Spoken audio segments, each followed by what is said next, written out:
नमस्ते दोस्तों, आज हम आपके लिए बहुत ही शानदार कहानी लेकर आए हैं जिसका नाम है गौतम बुद्ध की प्रेरणादायक कहानी करुणा का महत्व। गौतम बुद्ध की कहानियां हमारे जीवन में नैतिकता, करुणा और प्रेम का महत्व सिखाती हैं। उनकी शिक्षाएं यह दर्शाती हैं कि जब हम दूसरों के दुख को समझते हैं और उनके प्रति करुणा दिखाते हैं तो हमारे भीतर भी शांति और संतोष का विकास होता है। यह कहानी हमें करुणा के महत्व और उसके ट्रांसफॉर्मेटिव पावर के बारे में सिखाती है। प्राचीन समय की बात है, गौतम बुद्ध अपने शिष्यों के साथ एक नगर में भ्रमण कर रहे थे। उस नगर में एक व्यक्ति रहता था जिसका नाम शांतनु था। शांतनु के पास अत्यधिक धन और संपत्ति थी, लेकिन वह बहुत क्रूर और निर्दयी था। उसे दूसरों की पीड़ा और दुख से कोई मतलब नहीं था। वह हमेशा अपने लाभ के बारे में सोचता था और अपने सेवकों को भी निर्दयता से काम करवाता था। उसके मन में करुणा का नामो निशान नहीं था। एक दिन गौतम बुद्ध और उनके शिष्य उसी नगर से गुजर रहे थे। बुद्ध ने देखा कि शांतनु के घर के बाहर एक भिखारी बैठा है जो बहुत बीमार और कमजोर दिखाई दे रहा था। वह भूख और प्यास से तड़प रहा था। शांतनु का घर बड़ा और आलीशान था, लेकिन उसके पास से गुजरते हुए भी उसने उस भिखारी की ओर ध्यान नहीं दिया।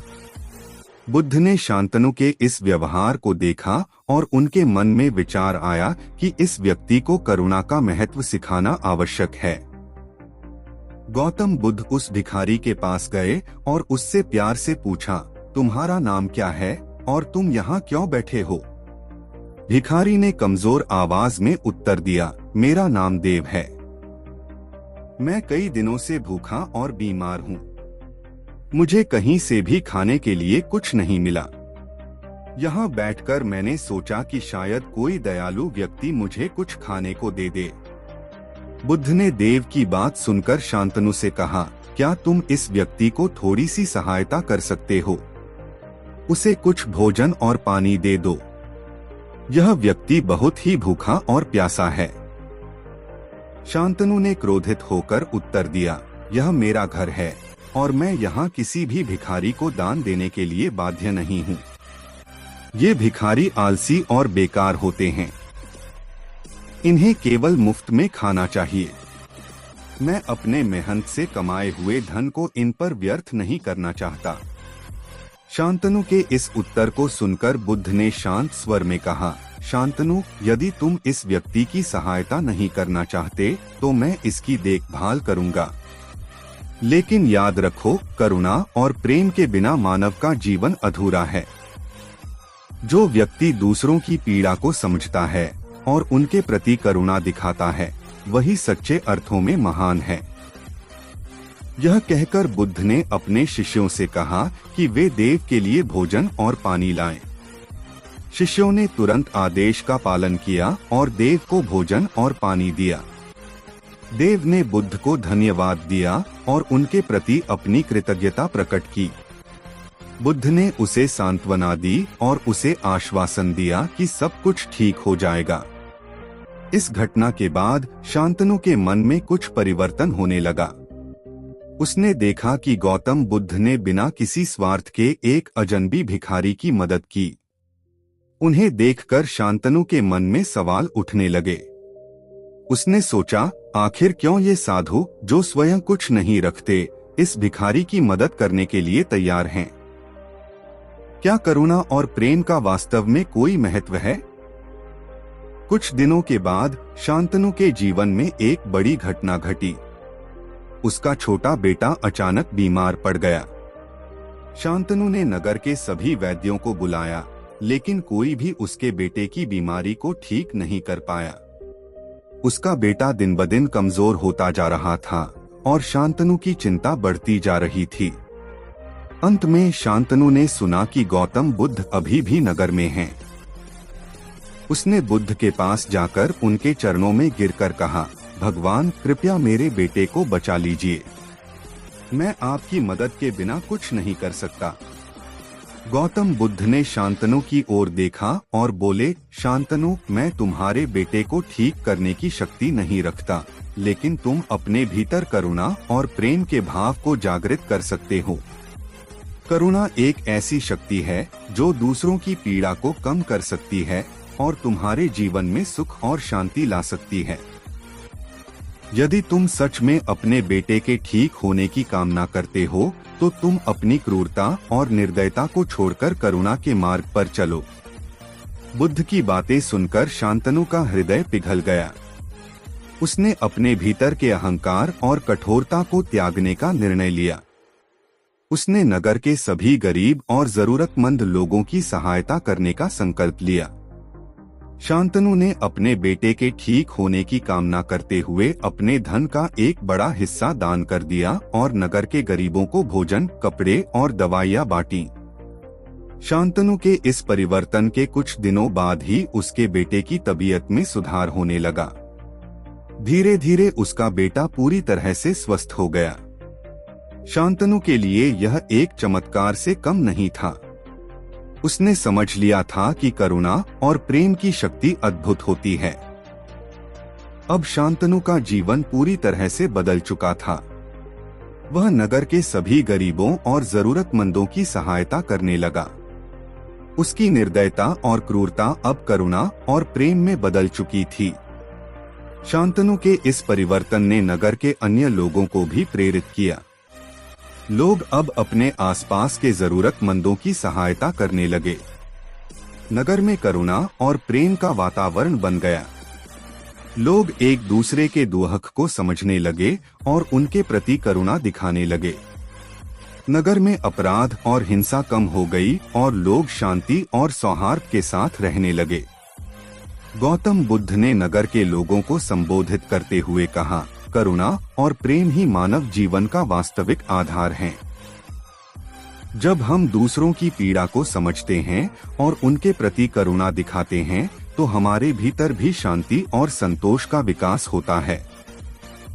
करुणा न केवल दूसरों के लिए लाभकारी है, बल्कि यह हमारे अपने जीवन में भी सुख और शांति लाती है। बुद्ध की शिक्षाओं को सुनकर नगर के लोगों ने करुणा और प्रेम को अपने जीवन का हिस्सा बना लिया। उन्होंने समझ लिया था कि सच्चा सुख और शांति तभी मिलती है जब हम दूसरों के दुख को समझते हैं और उनके प्रति करुणा दिखाते हैं। गौतम बुद्ध की इस प्रेरणादायक कहानी से हमें यह सीखने को मिलता है कि करुणा और प्रेम का हमारे जीवन में अत्यधिक महत्व है।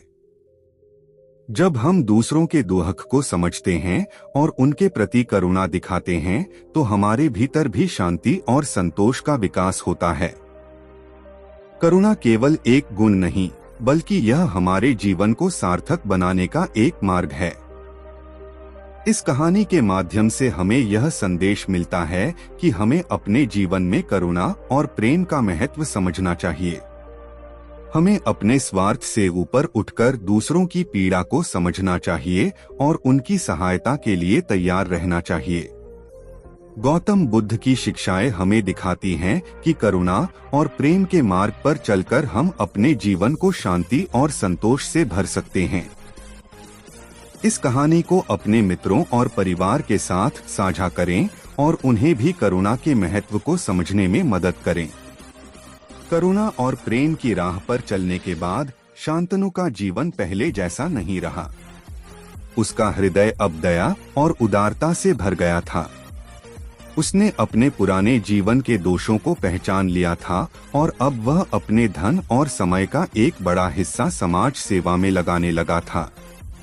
उसका घर अब गरीबों और जरूरतमंदों के लिए आश्रय स्थल बन चुका था। नगर के लोग उसे अब प्यार और सम्मान की दृष्टि से देखते थे। शांतनु ने अपने नगर में एक धर्मशाला की स्थापना की, जहां भूखों को भोजन और प्यासों को पानी मिलता था। उसने एक चिकित्सालय भी बनवाया, जहां गरीबों का मुफ्त में इलाज किया जाता था। शांतनु का परिवर्तन देखकर नगर के अन्य धनी व्यक्तियों ने भी समाज सेवा की दिशा में कदम बढ़ाना शुरू किया। धीरे धीरे पूरे नगर में करुणा और सेवा का माहौल बनने लगा। गौतम बुद्ध ने इस परिवर्तन को देखा और अपने शिष्यों के साथ शांतनु के नगर में कुछ और दिन ठहरने का निर्णय लिया। बुद्ध ने नगर के एक बड़े उद्यान में प्रवचन आयोजित किया, जहां नगर के सभी लोग एकत्रित हुए। बुद्ध ने शांतनु के जीवन में आए इस परिवर्तन का उदाहरण देते हुए कहा, देखो, करुणा और प्रेम में कितनी शक्ति है। जब हम अपने अहंकार और क्रूरता को छोड़कर करुणा के मार्ग पर चलते हैं, तो न केवल हमारा जीवन बदलता है, बल्कि हमारे आसपास का संसार भी बदलने लगता है। बुद्ध ने आगे कहा, करुणा केवल शब्द नहीं है, यह एक ऐसा भाव है जो हमें मानवता से जोड़ता है। जब हम दूसरों की पीड़ा को समझते हैं और उनकी सहायता करते हैं, तो हम वास्तव में अपने भीतर की शांति और सुख को बढ़ाते हैं। करुणा वह दीपक है जो अंधकार में रोशनी फैलाता है। गौतम बुद्ध के इन शब्दों ने नगर के लोगों के दिलों में गहरी छाप छोड़ी। लोग समझ गए थे कि करुणा केवल दूसरों की मदद के लिए नहीं, बल्कि स्वयं के विकास के लिए भी आवश्यक है। उन्होंने निर्णय लिया कि वे अपने जीवन में करुणा और सेवा को प्रमुख स्थान देंगे। नगर में करुणा के संदेश को फैलाने के लिए बुद्ध के शिष्यों ने कई कार्यक्रम आयोजित किए। उन्होंने बच्चों को करुणा और प्रेम का महत्व सिखाया और उन्हें समाज सेवा की दिशा में प्रेरित किया। नगर में हर वर्ष करुणा का उत्सव मनाने का निर्णय लिया गया, जिसे करुणा महोत्सव नाम दिया गया। इस उत्सव के दौरान नगर के लोग एकत्रित होकर गरीबों और जरूरतमंदों की सहायता करते थे। लोग अपने धन, वस्त्र और भोजन को दान करते थे और समाज के कमजोर वर्गों की सहायता के लिए आगे आते थे। इस उत्सव ने नगर के सभी लोगों को करुणा और सेवा के महत्व को समझने का अवसर प्रदान किया। करुणा महोत्सव के दौरान नगर के बच्चे, युवा और वृद्ध सभी मिलकर समाज सेवा के कार्यों में भाग लेते थे। किसी ने गरीब बच्चों को शिक्षा देने का कार्य किया, तो किसी ने वृद्धों की देखभाल का जिम्मा उठाया। इस उत्सव ने नगर में एकता, प्रेम और सहानुभूति की भावना को और अधिक मजबूत कर दिया। लोग समझ गए थे कि जब वे मिलकर करुणा और सेवा के कार्य करते हैं, तो न केवल वे दूसरों के जीवन को बेहतर बनाते हैं, बल्कि अपने जीवन में भी सुख और संतोष का अनुभव करते हैं। एक दिन करुणा महोत्सव के दौरान शांतनु ने गौतम बुद्ध के चरणों में नमन किया और कहा, भगवान, आपने मुझे करुणा का महत्व सिखाया और मेरे जीवन को एक नई दिशा दी।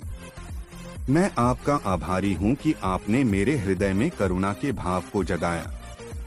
अब मेरा जीवन दूसरों की सेवा में ही सार्थक है। गौतम बुद्ध ने शांतनु को आशीर्वाद दिया और मुस्कुराते हुए कहा, शांतनु, तुम्हारे भीतर करुणा के भाव का जागरण ही तुम्हारा सच्चा आभार है। करुणा और प्रेम की राह पर चलकर तुमने अपने जीवन को सार्थक बना दिया है। याद रखो, करुणा का कोई अंत नहीं है। जब तक हम जीवित हैं, हमें दूसरों की सहायता के लिए तत्पर रहना चाहिए। गौतम बुद्ध की शिक्षाओं और शांतनु के प्रयासों से नगर में सुख और शांति का वातावरण बन गया था। लोग अब पहले की तुलना में अधिक प्रेम और सहानुभूति से भरे हुए थे। नगर में अपराध और हिंसा का स्तर घट गया था और लोग मिलकर अपने नगर को एक आदर्श समाज बनाने के लिए कार्य कर रहे थे। गौतम बुद्ध की शिक्षाओं ने नगर के लोगों को यह सिखा दिया था कि सच्चा सुख और शांति केवल अपने लिए जीने में नहीं, बल्कि दूसरों के लिए जीने में है। करुणा और सेवा के माध्यम से ही हम अपने जीवन को सार्थक बना सकते हैं। नगर के लोग अब गौतम बुद्ध के उपदेशों को अपने जीवन में अपनाकर न केवल अपने नगर को बल्कि पूरे समाज को एक नई दिशा देने का प्रयास कर रहे थे। गौतम बुद्ध की यह प्रेरणादायक कहानी हमें यह सिखाती है कि करुणा और प्रेम हमारे जीवन के सबसे महत्वपूर्ण गुण हैं।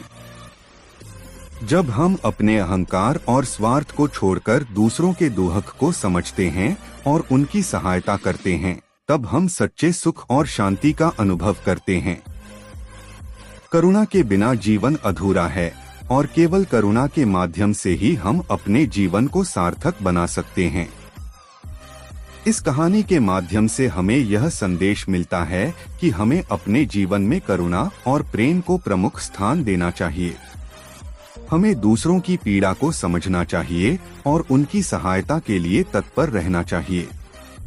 गौतम बुद्ध की शिक्षाएं हमें यह सिखाती हैं कि करुणा और सेवा के मार्ग पर चलकर हम अपने जीवन को सार्थक और सफल बना सकते हैं। इस कहानी को अपने मित्रों और परिवार के साथ साझा करें और उन्हें भी करुणा के महत्व को समझने में मदद करें। करुणा और प्रेम के माध्यम से ही हम अपने समाज को एक सुखी और शांतिपूर्ण समाज बना सकते हैं। दोस्तों, आपको हमारा वीडियो कैसा लगा कमेंट करके जरूर बताएं। अगर आपको हमारा वीडियो पसंद आया हो तो वीडियो को लाइक करें और हमारे चैनल को सब्सक्राइब करें। धन्यवाद।